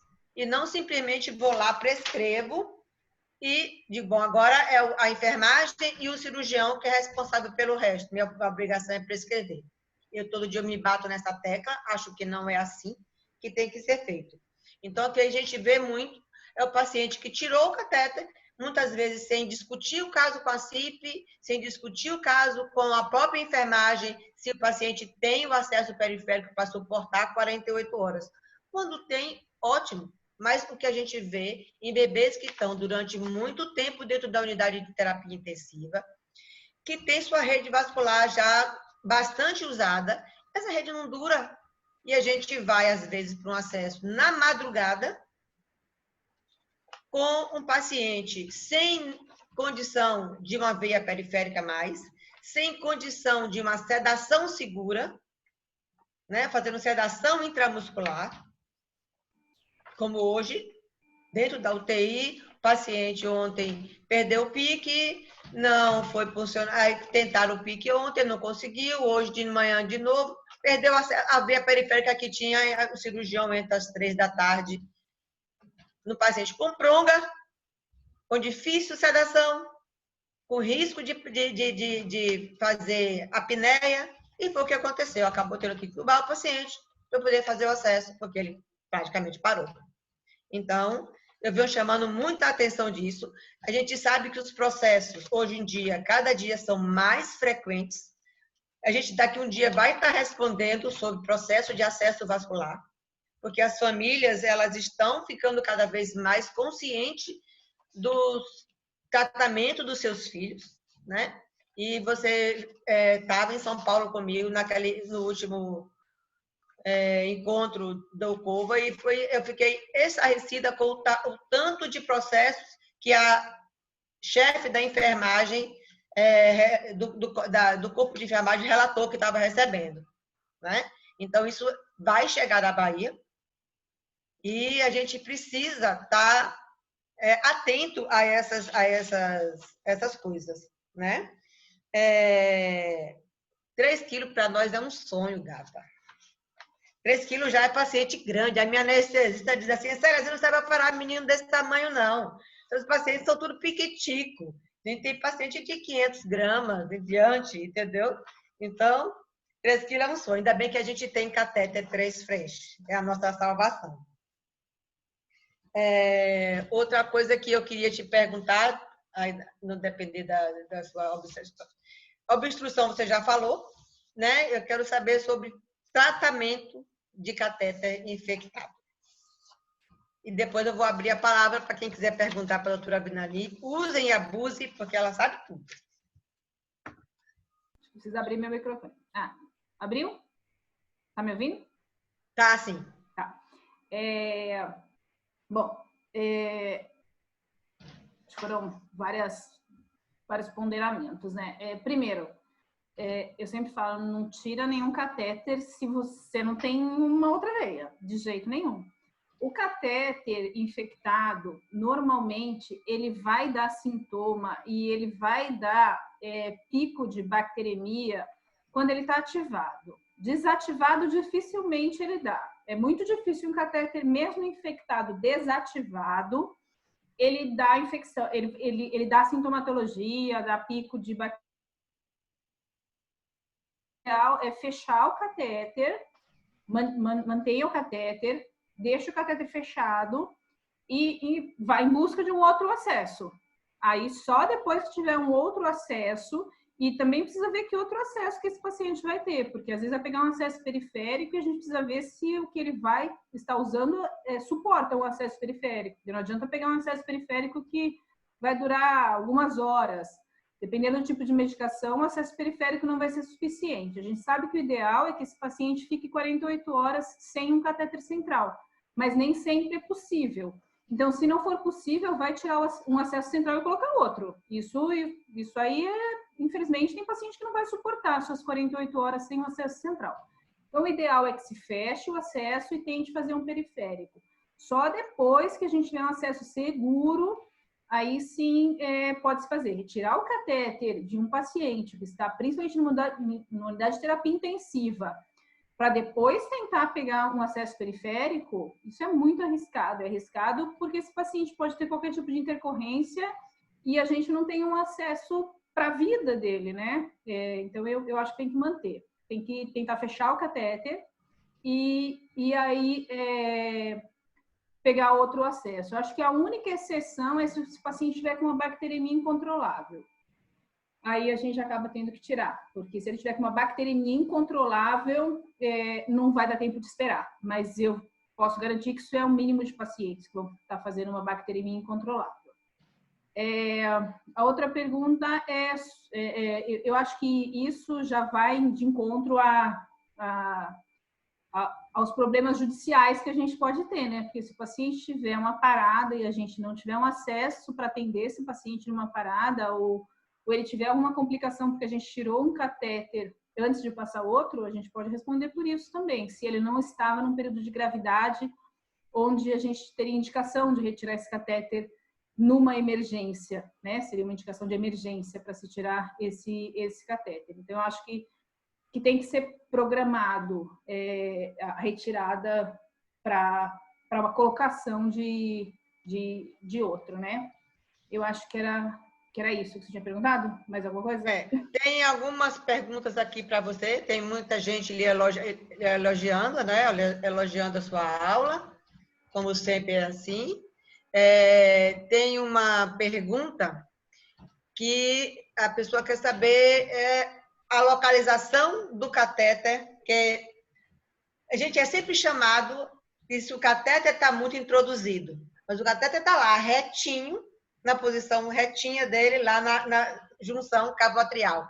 Ainda há uma resistência da neonatologia. Eu falo neonatologia, gente, porque é com quem eu estou lidando hoje. Hoje em dia só faço neonatologia, não faço mais cirurgia pediátrica de paciente maior, né? Há muita resistência quando a gente diz, não, aqui está bom, a posição do catéter está correta, é essa aqui. Se ele fizer uma curvinha, você me chama, mas se vier retinho, ele está lá no lugar. Então, a pessoa está perguntando quais são as complicações de um catéter que está dentro do ventrículo, digamos assim, entre aspas. Primeiro precisa ver se ele está dentro do ventrículo, né? É. É o que eu falo. Se ele está reto, ele nunca está dentro do ventrículo. Nunca está. O átrio direito, isso eu descobri. Eu sempre deixava o catéter um pouco mais baixo, né? Sempre gostei dele um pouquinho mais baixo. Mas eu descobri a real localização da ponta do catéter.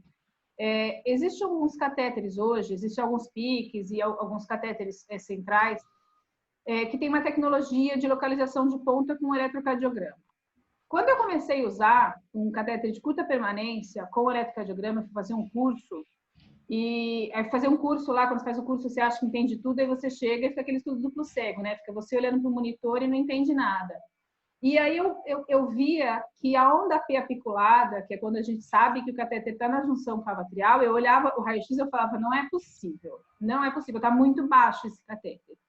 E aí eu fui estudar, eu fui ver, existe até, se quiserem depois, dá para procurar na internet, chama Sweet Spot, que você consegue saber onde é a real localização do átrio. O átrio é deitado no diafragma, então ele é muito mais próximo do fígado, muito mais próximo do diafragma. As pessoas que fazem cirurgia hepática, que fazem captação, vem bastante isso.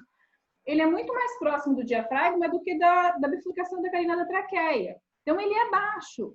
Então, se o catéter está descendo, que eu digo, paralelamente à coluna, não há com que se preocupar.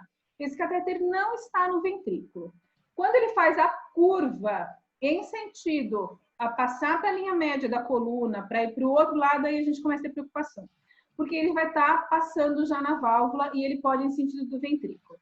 Se ele estiver reto, ou ele está chegando no átrio, ou existe também a possibilidade dele entrar pela cava superior e descer pelo átrio posteriormente pela cava inferior, que também não há nenhum problema dele ficar lá. Ele pode ficar lá, o paciente não vai ter nenhum tipo de repercussão. Ele vai estar passando, ele vai estar na entrada da cava inferior. Então, isso também não tem problema. O que eu digo, se ele está reto, não se preocupe. Se ele fizer a curva, catéter reto pode estar lá no fígado, que não precisa se preocupar. Preocupação nenhuma, inclusive a localização mais correta do catéter. Não precisa tracionar. Não deve tracionar. Tem uma outra pergunta aqui, que é outro questionamento bastante frequente lá no hospital, que é cortar ou não cortar o pique? Cortar. Cortar. Mas, com o que cortar? Essa é a próxima pergunta, tá? Uhum. Pique não cortado, tem umas lendas, teve um trabalho que foi péssimo, fizeram um trabalho que falaram que não pode cortar e virou uma lei, foi um desserviço. Tem uma lei de que não pode cortar. Se você deixa muito catéter para fora, a gente tem vários problemas. O primeiro problema é a úlcera de pressão que esse catéter pode fazer nessa criança, porque você tem que deixar muito catéter para fora, faz o curativo, ele pode fazer uma úlcera de pressão. Não deu tempo de eu colocar hoje na aula, mas a gente tem aulas inteiras de problemas com curativos que essas crianças podem ter e úlceras de pressão que elas podem ter por conta do catéter. Então, a gente começa com esse problema. O outro problema é o deslocamento, porque a gente tem uma dificuldade de curativo, uma dificuldade de manuseio. Esse catéter pode enganchar em todos os locais. Então, ele pode ser cortado. Com o que a gente vai cortar esse catéter? Não pode ser cortado com tesoura, de maneira alguma. Alguns catéteres vêm com sistema de guilhotina. Se vier, este é o melhor, claro. Então, se ele vier com sistema de guilhotina, vai cortar com a guilhotina. Se ele não vier com a guilhotina, uma lâmina 11, bem afiadinha, novinha, o que eu faço? Eu coloco o catéter em cima de uma superfície rígida, por exemplo, pode ser uma cúpula ao contrário, coloco o catéter ali e eu corto ele em cima num corte único. Você não pode ficar fazendo cisalhamento. Então, é um corte preciso único, tá? Se você faz o corte com a lâmina de bisturi ou com a guilhotina, ele fica muito próximo ao corte de fábrica. O corte com a tesoura, ele faz um cisalhamento muito grande e ele não deve ser feito. Ele pode obstruir e ele pode lesar o vaso. Outra coisa que a gente tem que saber, o corte tem que ser reto no catéter. Tem que ser um corte a 90 graus. Não pode ser corte biselado, porque fica mais facinho de entrar. Então, o catéter não pode ser biselado nunca. Nenhum catéter. Então, sempre corte reto. O corte tem que ser igual ao corte de fábrica. Corte reto, 90 graus, com uma lâmina nova em cima de uma superfície firme. Então, pode cortar, sem nenhum problema. Doutora Soraya tem uma pergunta aqui longa. Eu queria que abrisse o microfone, doutora Soraya, Juan, para ela perguntar, porque a pergunta é muito comprida.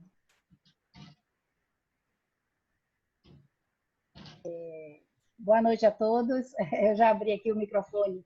Sempre é um prazer vê-las, Célia e Vilani, né? E a todos aqui que eu estou vendo na tela. Doutor João está o tempo todo aí. Estou vendo desde sempre. Socorrinho, Miriam, tá? Todos vocês. Mais uma vez, Vilani, você nos traz um tema que é como Célia mesmo diz, se menospreza algo que é a base, você resumiu muito bem, da terapêutica de qualquer paciente internado.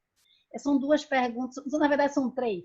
Eu vou resumir, desculpe, Célia, eu falei para você no privado para não ficar muito longo para todos. Primeira pergunta, voltando, Vilani, a um tema que você falou sobre os catéteres totalmente implantáveis. Na outra sessão sua, uma dúvida que eu tenho é qual a sua impressão dos catéteres de ponta fechada ou aberta, os ditos valvulados ou não valvulados. Se você não acha adequado, qual é a sua experiência, qual é a sua indicação?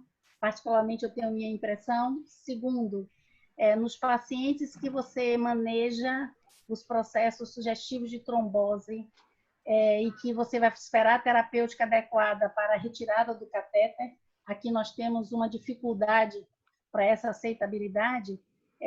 Como você tem manejado essa tranquilidade para a equipe que está com o paciente em si sobre risco? E como você faz o manejo clínico em termos de acompanhamento? É só manejo clínico? Indica algum acompanhamento de imagem, etc. E a terceira e última pergunta, desculpe estar abusando, no nosso contexto atual do coronavírus, eu volto e volto nesse tema. O que é que você reforça? Eu queria que você, no final, fechasse com isso, você e o Célia, sobre as pessoas se preocuparem. Tenho ficado angustiado, tive uma conversa recente com a doutora Célia sobre a precariedade do cuidado do profissional de saúde neste manejo desse tipo de paciente, a exposição do profissional de saúde que ainda não entendeu a curva de ascensão que nós estamos tendo, assim como reforçar-se que não é urgência, não pode ser urgência, necessidade do ultrassom, necessidade do cuidado, ou seja, necessidade de programação. É só isso. Deixa eu ver se eu lembro de todas as perguntas. Tá, eu vou passo a passo. Eu deixei digitado aí para a Celinha. A primeira sobre catéter ponta fechada. Tá. Eu não gosto de ponta fechada, mas é uma questão de gosto. Eu gosto de catéter ponta aberta. O catéter de ponta fechada, ele é um catéter mais... Ele aguenta menos pressão. Ele é um catéter... eu acho que se você vai usar um catéter, você tem que usar esse catéter para tudo. Ele é um catéter que ele é mais difícil refluxo, a limpeza dele é um pouquinho mais complicada, eu acho. Eu acho que a única vantagem dele é você não precisar heparinizar, mas hoje a heparinização mesmo está caindo por terra. Eu acho que se você tiver uma boa manutenção do catéter, não faz diferença nenhuma. Tem gente que gosta, que acha que enfermeira de Fortaleza, uma amiga minha, que adora catéter de ponta fechada, ela tem uma boa experiência. Eles são catéteres de fluxo menor. Nem sempre, às vezes você precisa de uma bomba de infusão, às vezes você precisa de uma forcinha para ele funcionar, então vai depender do tipo de paciente que você tem. Eu prefiro o catéter de ponta aberta. Estão surgindo agora alguns catéteres que têm um sistema valvulado, eles fazem uma válvula, mas não na ponta do catéter, na entrada do catéter. Talvez esse possa ser alguma vantagem mais para frente, ele tem um sistema de fechamento. Então, talvez mais para frente isso possa ser uma vantagem. Eu particularmente gosto do catéter de ponta aberta, porque eu acho que o fluxo dele é melhor, ele serve mais e eu acho que o de ponta fechada, ele serve talvez para onde a gente não tem uma manutenção muito adequada. Se a gente tiver uma manutenção adequada, ponta aberta é melhor. Em relação, acho que a trombose, né? Segunda pergunta. Primeiro a gente tem que mostrar que é muito mais arriscado tirar o catéter, né? Essa é a primeira coisa. Você falar, olha, tirar o catéter é tão arriscado ou mais do que deixar. Esse é o primeiro ponto. Isso você já acalma bastante as pessoas. Você mostra que a retirada abrupta do catéter coloca mais o paciente em risco, que ele tem um risco de tromboembolismo. E o risco de tromboembolismo é muito maior do que o risco de trombose que ele está. Então, se a gente tiver um tromboembolismo, nós vamos ter uma emergência, a gente vai ter um risco iminente de morte. Então, isso tem que estar muito bem claro, né? A retirada do catéter é um risco muito grande se a gente não tiver com esse paciente heparinizado.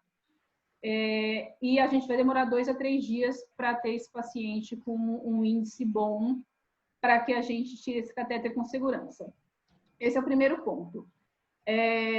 Então, acho que com isso a gente já consegue acalmar um pouco, a gente acalma apavorando, entendeu? É mais ou menos isso. A gente conta o que pode acontecer de ruim e aí a gente acalma. A gente acalma apavorando, é uma boa tática. Tem que tirar, fala, mas você vai tirar mesmo? Olha lá, hein? Então, você fala, aí você conta tudo que pode acontecer, se tirar e fala, se acalme. Enquanto a pessoa tem que se acalmar nesses 3 dias, é o tempo que você vai ver se o catéter está bem posicionado, se ele está funcionando, se é um catéter que vai funcionar. E aí, você tem esses 3 dias para ir falando, calma, tá tudo bem, não vai dar nada. Aí você leva os artigos, tem guidelines de trombose, aí você fala, tá tudo bem, isso não vai mudar nada, né? E aí tem que ver o quanto esse paciente vai precisar desse catéter. Eu acho que a gente tem esses 3 dias. Então, acalmar apavorando. Eu acho que é nisso que a gente consegue esse tempo para que se acalme. E em relação ao COVID, a gente já tem que aumentar um pouco o que a gente já tem que fazer, né? Catéter é barreira máxima de proteção. Isso é primordial e isso é essencial. Não existe esse negócio de colocar uma luvinha e uma máscara, um campinho fenestrado e fazer um catéter, né? A gente tem que lembrar que a gente está colocando um corpo estranho no coração do paciente. Então, a gente já tem uma barreira razoável. O que a gente tem que colocar para nós profissionais de saúde?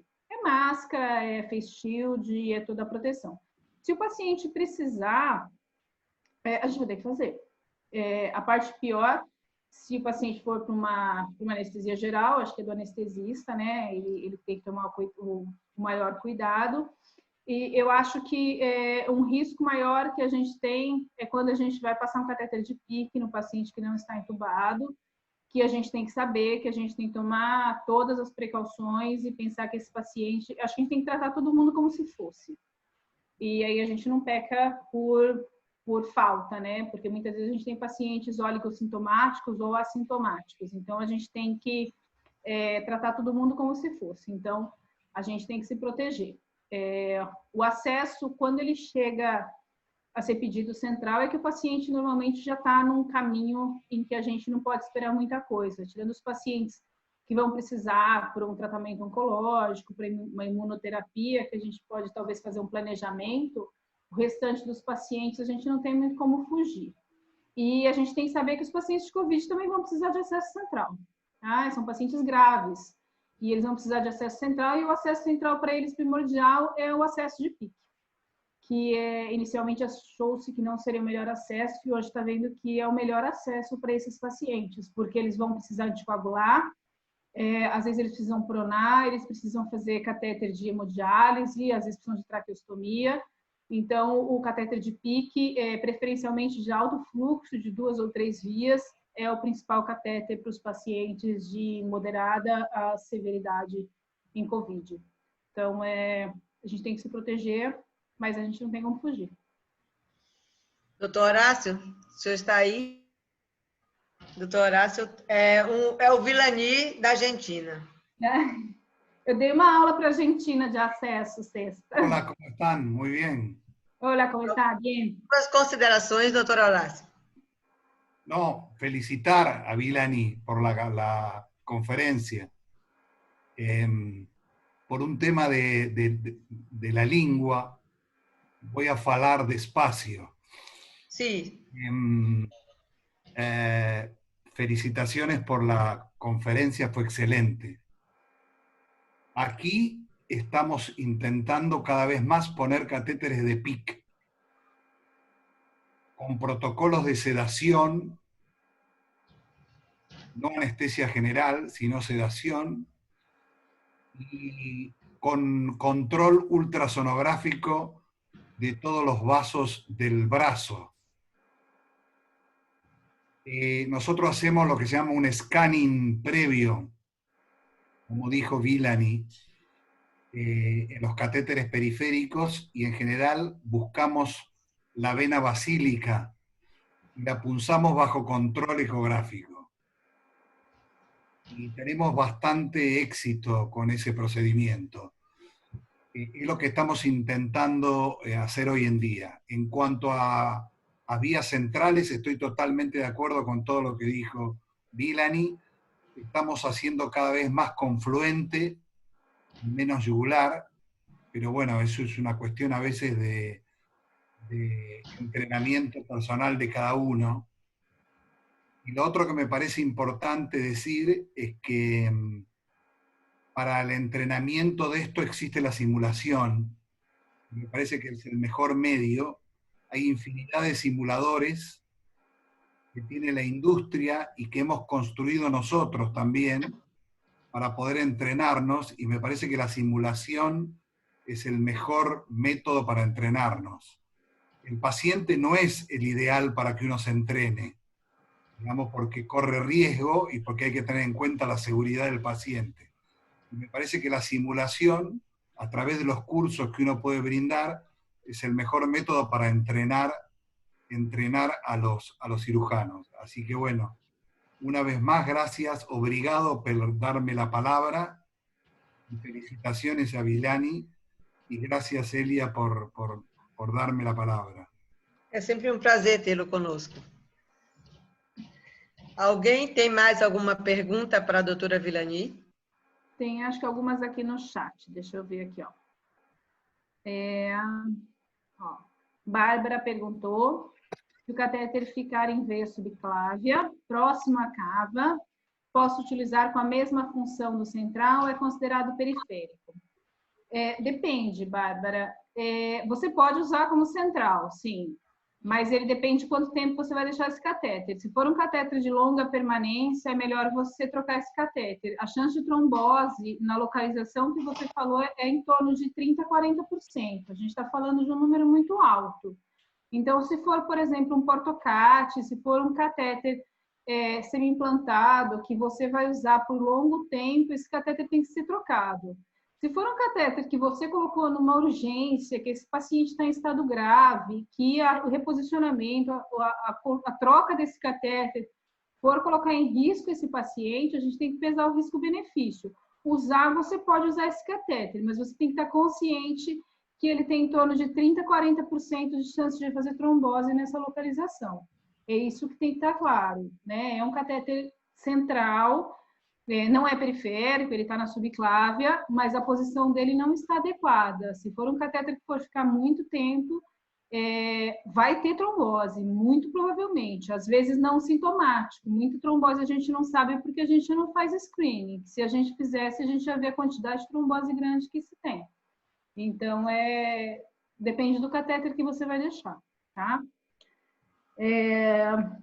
Professor Josielson fala, diante de tanta orientação baseada em evidências e a crescente judicialização da saúde no que tange ao aumento de processos, qual seria o conselho para que profissionais e gestores se sensibilizassem mais com a terapia infusional pediátrica, que ainda é muito negligenciada? Números. É a única maneira da gente conversar com gestores. Só tem essa maneira. Tem que pegar números, a gente tem que mostrar as complicações, a gente tem que mostrar que o material ruim a gente gasta mais. O problema é que, o que eu digo é sempre, a gente fica com raiva, mas a raiva passa. E aí a gente não mostra. Então, se o catéter que a gente usou foi um catéter ruim e ele teve problema, ou o material que a gente usou não é adequado, a gente tem que notificar. Quantas vezes? Todas. Às vezes vão ser 2, 3, 4 para o plantão.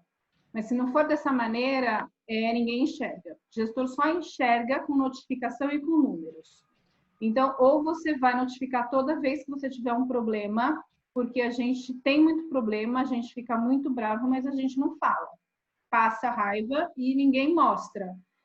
Então, se vier um material ruim, às vezes hospitais que utilizam compra por licitação, a única maneira que a gente tem de mostrar que aquilo não é satisfatório é notificando. Se você notifica, isso vai para o setor de qualidade tem que passar para a gestão, e se o hospital tem dessas normativas de ONA, de GCO, essas coisas, isso tudo é dado.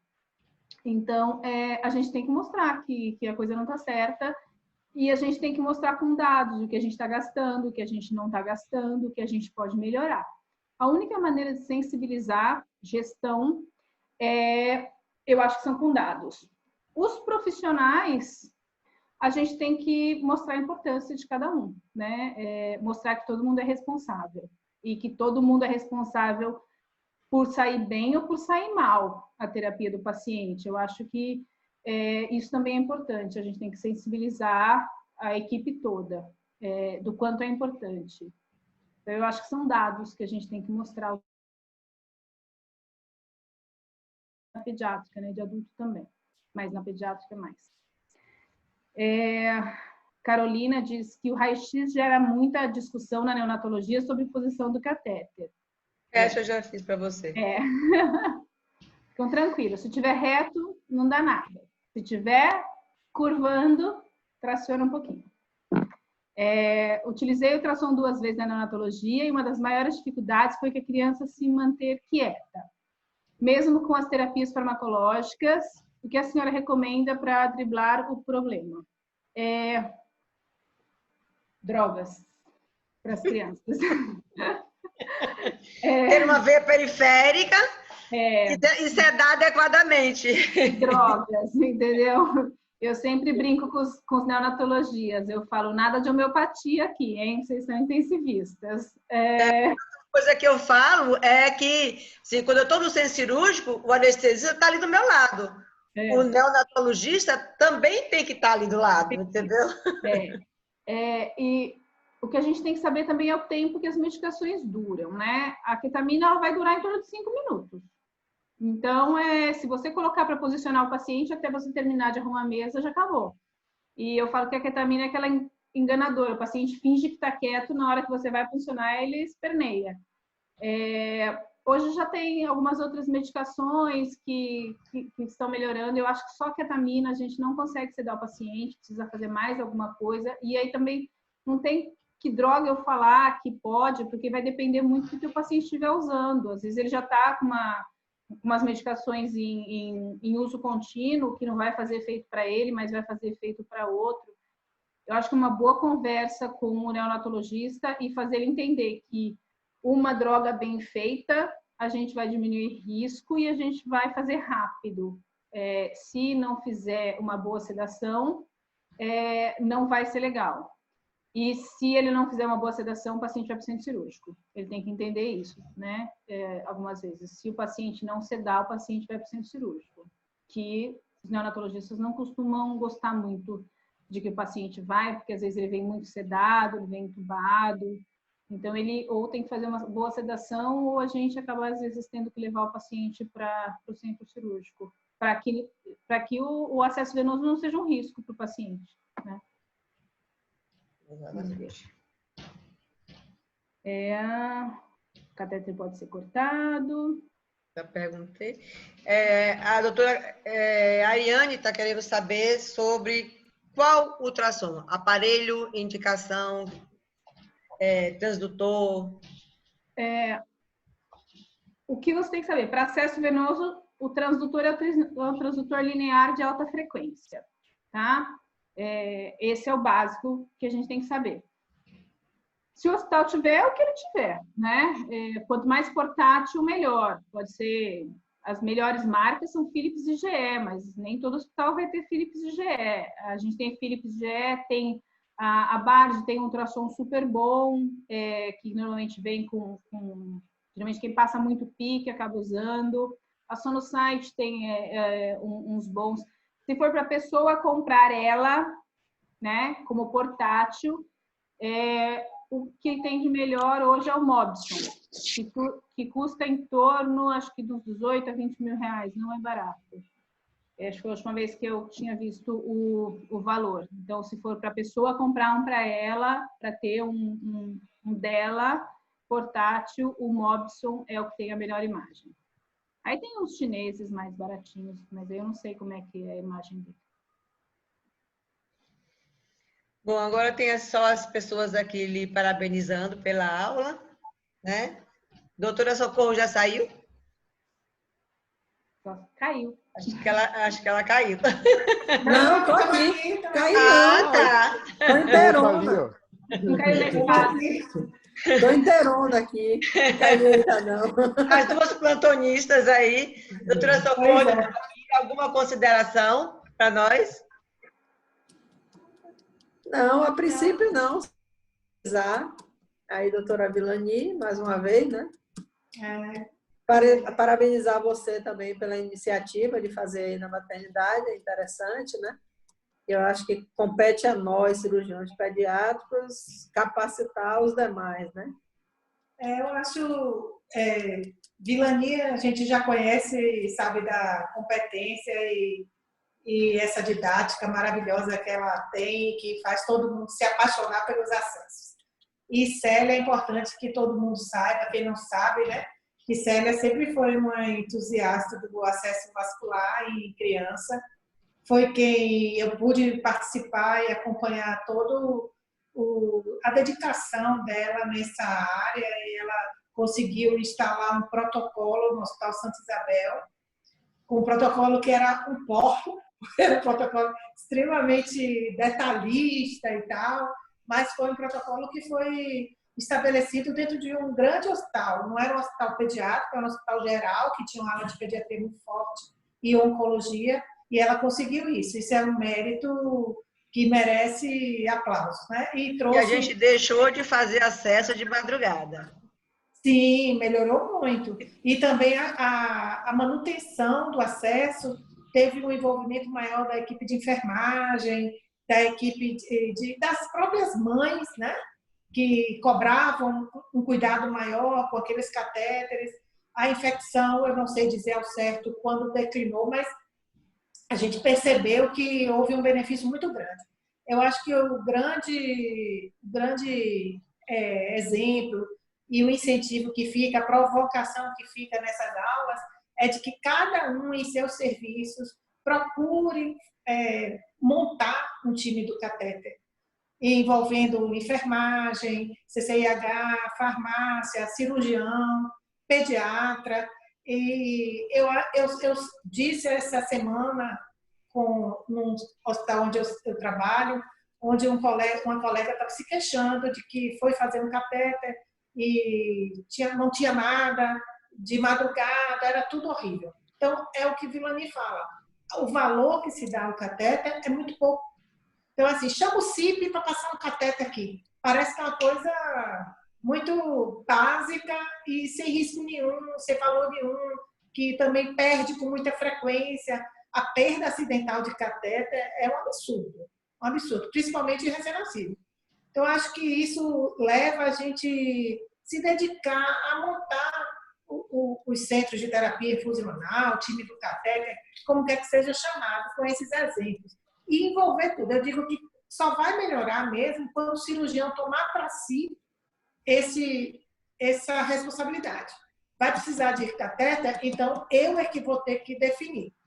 E você vai ter que me acompanhar, certo? Porque se não valorizar quem faz, a gente nunca vai sair do lugar, não.